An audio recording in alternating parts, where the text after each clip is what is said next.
Eu estava comentando com o ministro Barroso e estava chamando o meu cerimonial para nunca mais me colocar sentado do lado do Pacheco numa solenidade.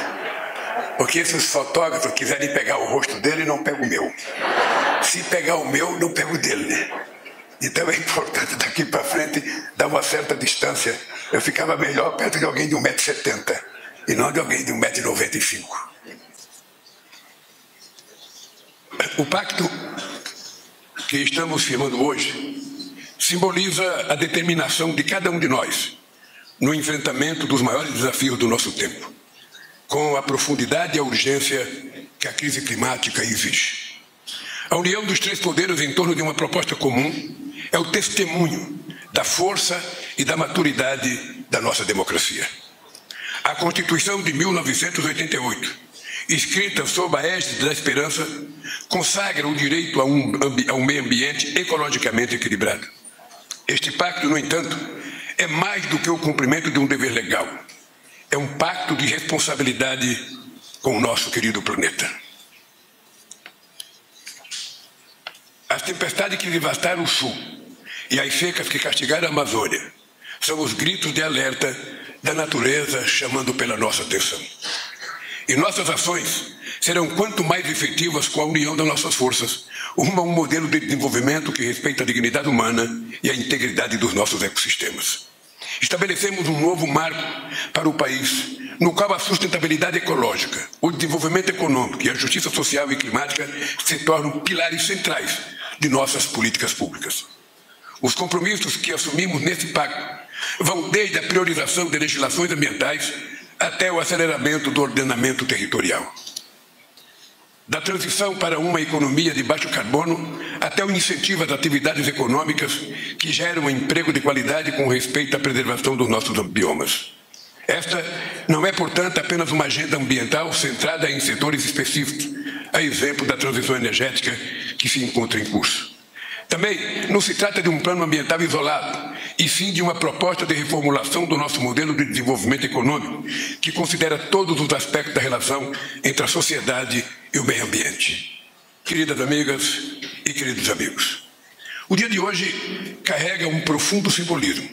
Esse pacto sinaliza que o desenvolvimento que buscamos não é apenas uma política de governo, mas uma política de Estado perene e inclusiva.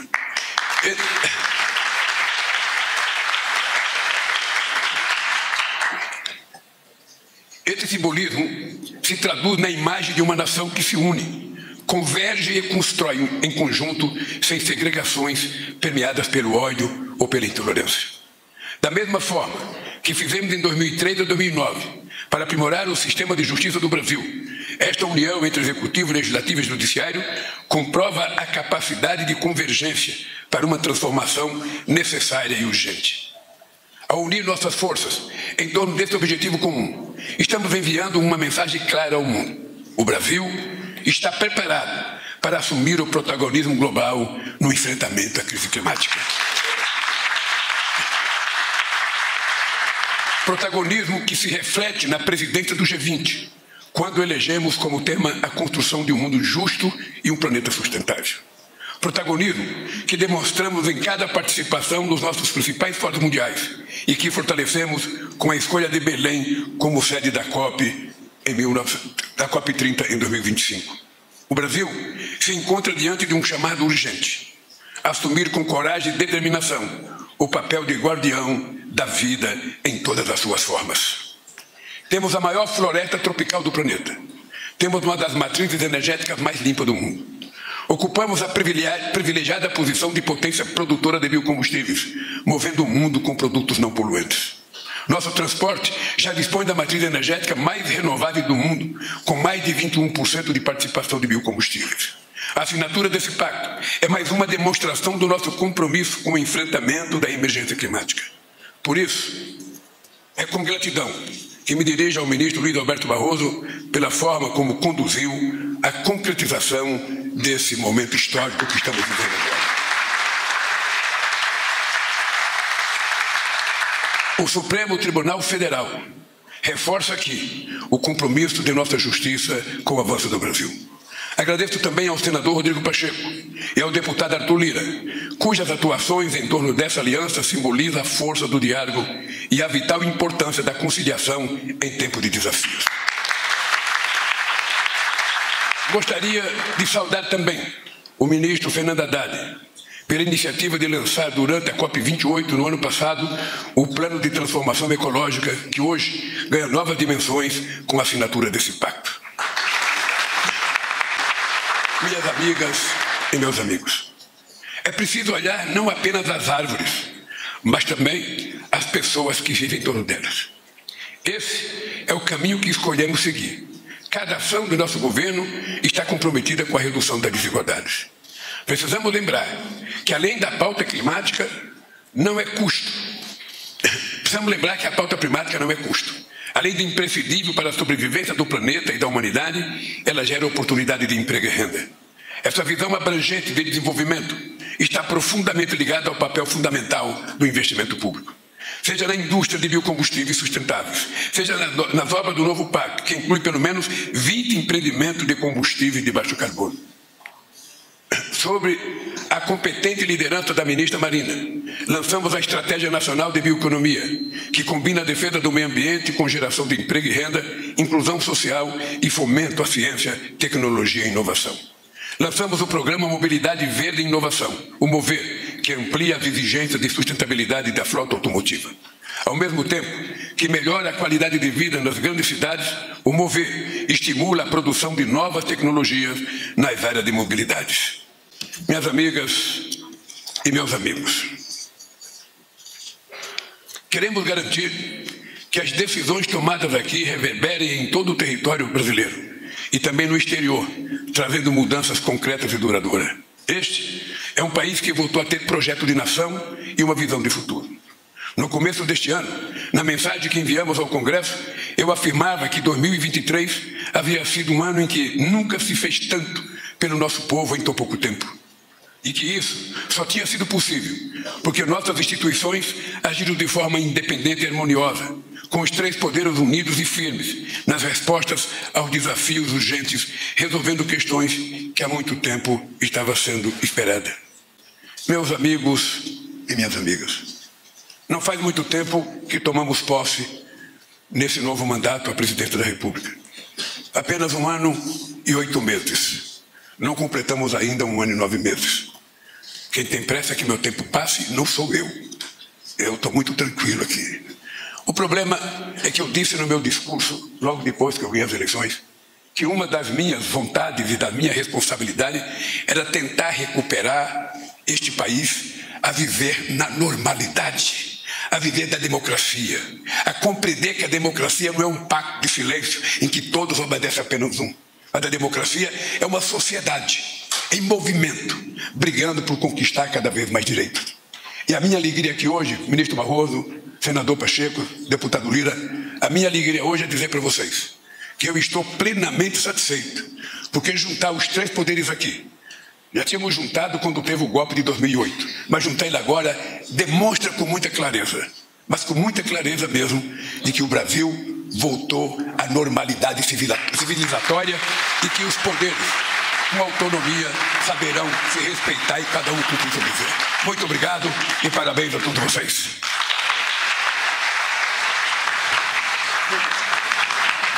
Está encerrada esta cerimônia. É uma satisfação muito grande poder estar aqui, abraçando aqui também todos os presentes e os colegas de trabalho do governo do presidente Lula, no lançamento do Pacto pela Transformação Ecológica entre os três poderes do Estado brasileiro. Portanto, em um mundo onde a crise climática ameaça a própria sobrevivência da humanidade, é imperativo que os pactos possam ir se expandindo e os seus objetivos também, incluindo a proteção da natureza. O direito ao meio ambiente saudável é, de fato, um direito humano fundamental. Sem um planeta saudável, não pode haver justiça, liberdade ou igualdade. Hoje, nós aqui reunidos, Legislativo, Executivo e Judiciário, para enfrentar o maior desafio de nossa geração, a preservação de nosso país e de nosso planeta para nossos filhos e filhas, para nossos netos e netas. O pacto entre os três poderes do Estado brasileiro para a transformação ecológica seguem a tradição de garantir a proteção dos direitos humanos, mas agora de forma ampliada. Segundo o IPCC, painel de especialistas da ONU, que monitora a mudança do clima, o aquecimento global impactará de forma mais dramática os trópicos, onde está o nosso território, aumentando de forma desproporcional os eventos climáticos extremos, afetando gravemente o crescimento econômico, acelerando as desigualdades e a pobreza em todo o mundo.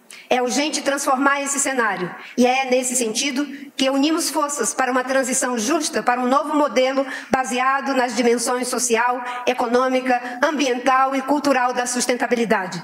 A transformação ecológica inclui a preservação ambiental, mas vai muito além dela. A construção do pacto entre os três poderes consolida o consenso político e institucional sobre a necessidade dessa transformação e estabelece um marco de cooperação e coordenação na direção de um novo ciclo de prosperidade. Esse novo pacto reconhece que o bem-estar humano está intrinsecamente ligado ao equilíbrio ecológico. A justiça ambiental, portanto, torna-se uma extensão da justiça social, e a preservação dos recursos naturais é uma condição necessária para o pleno exercício dos direitos individuais e coletivos.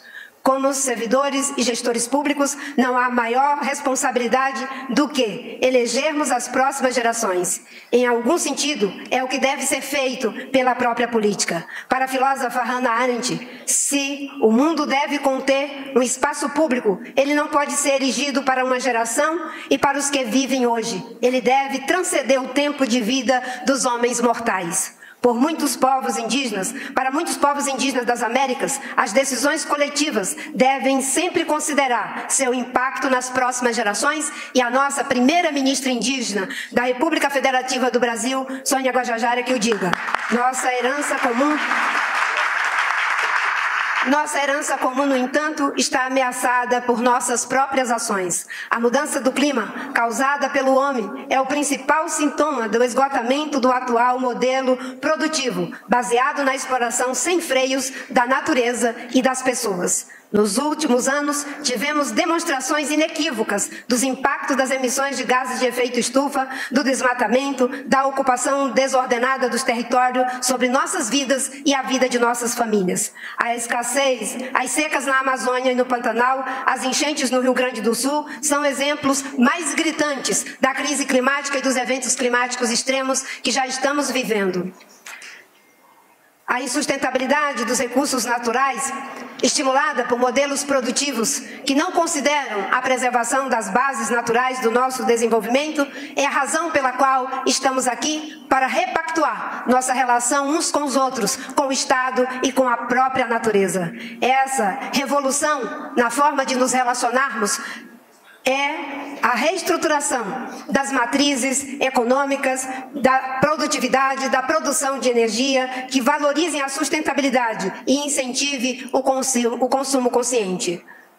Ao redefinir nossas bases econômicas, culturais e tecnológicas, estamos pavimentando o caminho para um futuro mais justo e equilibrado, onde o progresso se alinha à preservação ambiental e o bem-estar para toda a coletividade. O que temos no pacto que hoje será apresentado para a sociedade brasileira, e não tenho medo de dizer para o mundo, nas palavras de um grande amigo que vem acompanhando essa agenda desde a ECO 92, meu secretário executivo, João Paulo Capobianco, é como se tivéssemos aqui, senhor presidente, senhores presidentes, uma reedição do tamanho do Brasil da Carta da Terra. Eu fiquei extremamente e positivamente surpreendida, senhores ministros, ministro Gilmar Mendes e todos que estão aqui, senhores parlamentares, com o conteúdo desse pacto. Esse pacto é a assinatura de que nós queremos um futuro para nossos filhos, nossos netos e netas, mas também para os sistemas alimentares, para o sistema de geração de energia, para o sistema da produção industrial e todas as formas de produzir o bem-estar humano em bases que sejam economicamente próspera, socialmente justa, culturalmente diversa, politicamente democrática e ambientalmente sustentável. Muito obrigada.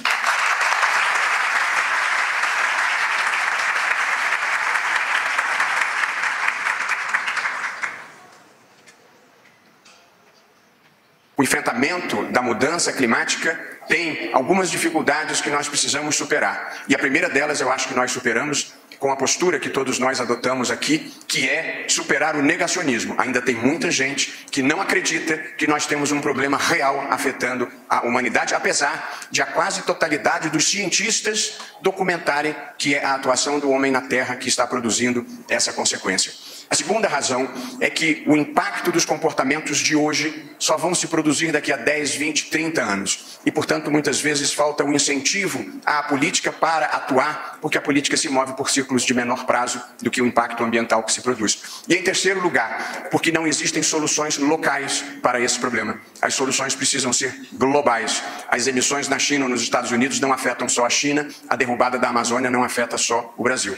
Portanto, nós temos dificuldades e precisamos enfrentá-las para, como disse a ministra Marina, superarmos, sobretudo, o efeito estufa. E porque eu acho que, às vezes, as pessoas não têm a noção precisa do que se trata, o efeito estufa, dito de uma maneira muito simples, mas esse também é um momento didático, é mais ou menos o seguinte: a irradiação solar chega à Terra e é refletida de volta para o espaço. Parte dessa radiação, parte desse calor, fica retida na atmosfera por gases de efeito estufa que moram lá, e é imprescindível que façam isso porque mantém a Terra em temperatura compatível com a vida humana. O que aconteceu no mundo pós-industrial é que a queima de combustíveis fósseis, sobretudo, mas também o desmatamento e outros comportamentos, aumentaram de maneira exponencial a quantidade de gases de efeito estufa na atmosfera. E isso aumentou a retenção de calor, e é isso que vem produzindo as consequências que nós todos estamos vendo, e que envolve também derretimento das geleiras e elevação dos oceanos, com comprometimento das cidades litorâneas em muito pouco tempo. Portanto, este não é um problema teórico e este não é um problema para as futuras gerações. Esse é um problema que nos afeta aqui e agora.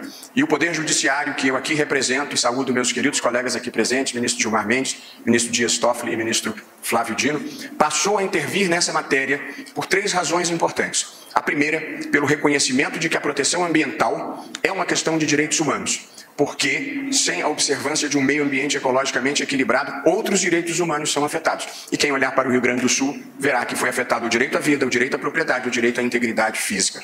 Em segundo lugar, porque, como disse, muitas vezes há uma certa omissão da atuação governamental, da atuação do Estado em muitas partes do mundo, e o Judiciário precisa saná-la. Mas há, sobretudo, uma grande causa, é a de que só o Judiciário tem o papel de proteger as minorias, ou de proteger, inclusive, as gerações que ainda não nasceram.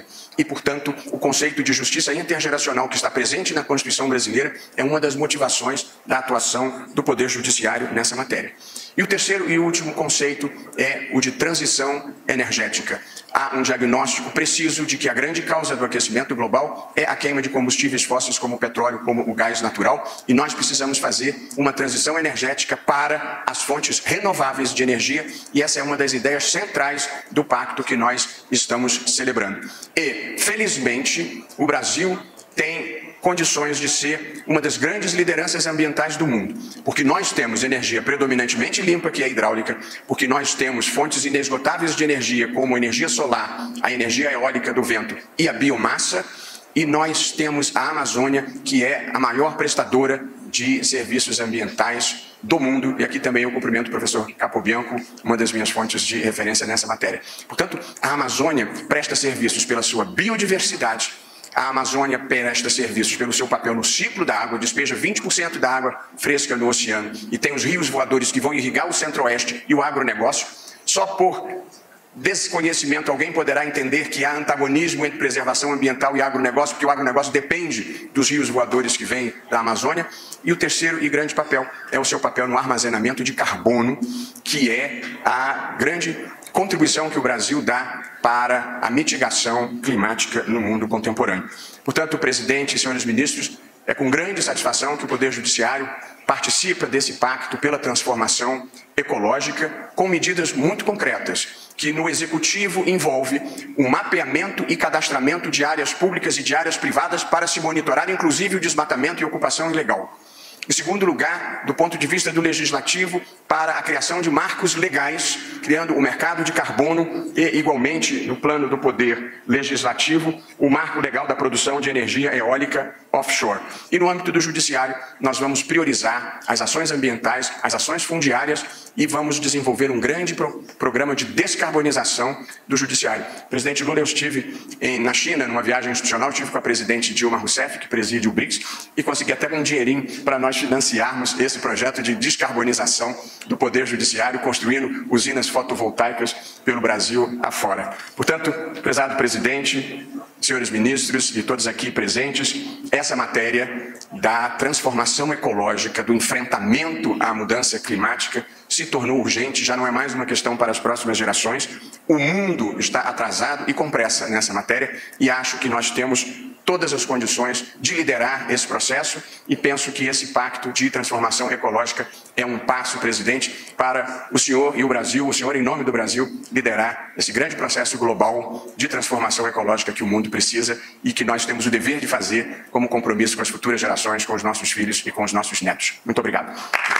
Existem desafios que demandam uma ampla e decidida concertação entre todos os atores relevantes. A efetivação do desenvolvimento sustentável é certamente um deles. O pacto que hoje se assina pode ser visto como a manifestação de uma visão estratégica essencial para uma resposta eficaz a graves e urgentes problemas que a humanidade tem diante de si. Esta visão, aliás, já vem sendo espontaneamente demonstrada pelo povo brasileiro, desde os eventos climáticos extremos, como a recente catástrofe do Rio Grande do Sul.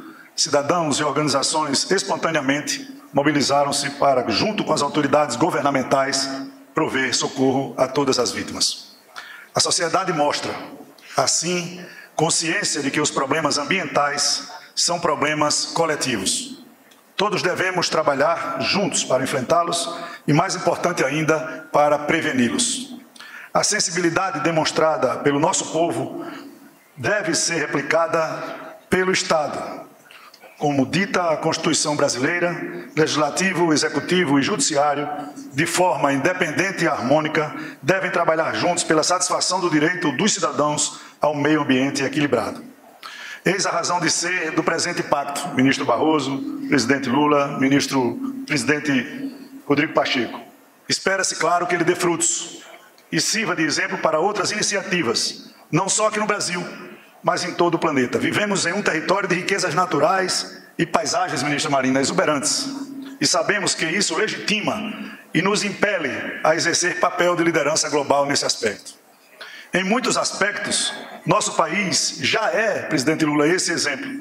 Já é esse exemplo para o mundo. O próprio pacto reconhece isso, ao propor o aprofundamento de algumas linhas de ação que já vinham sendo adotadas pelos poderes do Estado à luz dos compromissos internacionais pelo Brasil assumidos. Ao longo deste biênio e do anterior, pela Câmara dos Deputados, posso falar, a Casa vem dando prioridade à apreciação de proposições voltadas a promover a transição energética e a defesa do meio ambiente. São, em conjunto, aquilo que tenho chamado de pauta verde do Legislativo. Entre os resultados concretos deste esforço, contam-se o Programa Nacional de Bioquerosene, o Marco Legal da Microgeração e Mini-Geração Distribuída, a Emenda Constitucional sobre o aumento de competitividade dos biocombustíveis e o recente Programa de Mobilidade Verde e Inovação do Programa Mover. Há também projetos já aprovados na Câmara dos Deputados, agora submetidos ao exame do Senado Federal, tais como aqueles que tratam da produção de hidrogênio de baixa emissão de carbono, da produção energética eólica offshore, do mercado de carbono, entre outros. A coerência entre os compromissos agora assumidos e o que já vinha sendo feito é fator que aumenta a credibilidade do pacto, mostra que esse ato é uma agenda que já está sendo implementada, pronta para avançar mais rápido por meio da cooperação entre os signatários. A proteção do nosso meio ambiente, geração de riqueza e inclusão social estão hoje fortemente entrelaçadas e assim devem seguir. Devemos dispor de nossas riquezas naturais de maneira responsável e inovadora, concebendo, produzindo e adotando as tecnologias que certamente marcarão o futuro da economia mundial. rumo ao desenvolvimento sustentável, em linha com o que estamos fazendo na transição energética do Brasil. Esta agenda, sim, fortalece o país, também para liderar os debates internacionais, em cujo contexto devemos continuar a lutar contra o protecionismo comercial disfarçado e a imposição de metas desequilibradas para países em desenvolvimento. Defender o meio ambiente dentro desta visão do desenvolvimento sustentável é buscar que o nosso país influencie as novas tendências da produção e comércio globais, ao tempo que garanta padrões mais elevados de bem-estar para os brasileiros e para o conjunto da comunidade internacional. Toda a contribuição para esse objetivo é um legado que deixamos para gerações vindouras. Assim, é com muita satisfação que participamos desta iniciativa da confecção desse pacto. Muito obrigado. O Pacto pela Transformação Ecológica entre os três poderes do Estado brasileiro sela um compromisso necessário e primordial que incorpora um modelo de desenvolvimento mais sustentável para o nosso país. O que tenho chamado de novo modelo consiste em uma verdadeira mudança de paradigma. Representa o respeito e a valorização do meio ambiente na formulação das políticas públicas. Nesse aspecto, temos a oportunidade de focar em novas formas de produção que possam gerar desenvolvimento de forma neutra, formas de produção que não agravem o efeito estufa e sobrecarreguem o meio ambiente. Formas de produção que não promovam a poluição dos rios, o esgotamento dos recursos naturais e o desmatamento de nossas florestas. No mundo contemporâneo, o cuidado com o meio ambiente surge como uma obrigação para a humanidade, e em especial para nós brasileiros. Temos uma relação única com a natureza. A Amazônia, a maior floresta do mundo, concentra 60% de sua extensão no Brasil. As maiores reservas de água doce e o vasto acesso à energia renovável são também valiosos patrimônios de nosso país. Nenhuma outra nação dispõe de uma capacidade natural equivalente à nossa. São inúmeras as valências que nos colocam facilmente no rumo da sustentabilidade. A liderança ambiental é nossa vocação natural. A dádiva divina nos impõe o dever do cuidado. Assim, cabe-nos fazer uso adequado dessa posição, assumindo o dever de influenciar o entendimento internacional sobre as questões ambientais. Além disso, considero que nos compete também a formulação de uma cultura institucional que sirva de modelo para os demais países.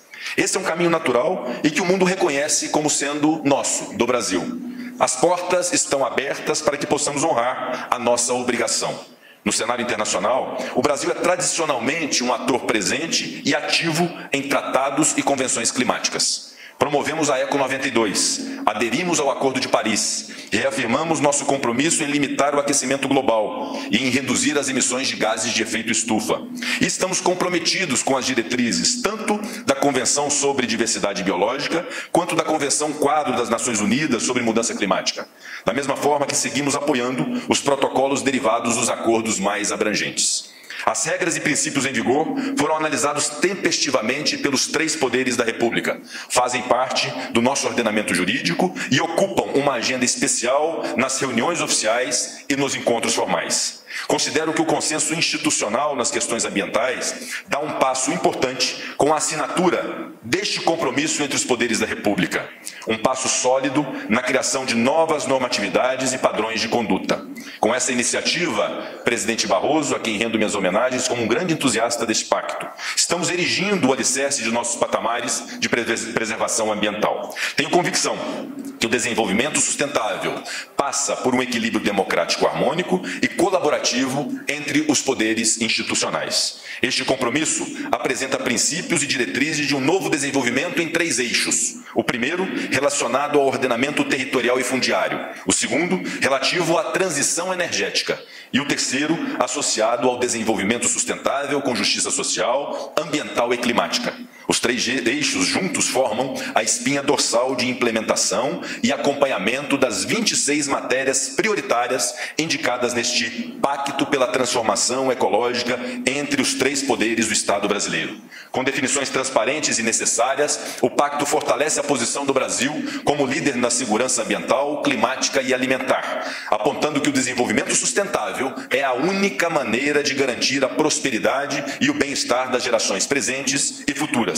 Essa é uma iniciativa corajosa, inteligente, histórica e fruto de alinhamento fundado no espírito público e na responsabilidade com essas gerações futuras. Que alegria podermos dar essa contribuição tão fundamental ao futuro de nosso país. Em nome do Senado Federal Brasileiro, que neste ano celebra os seus 200 anos de história, o meu muito obrigado.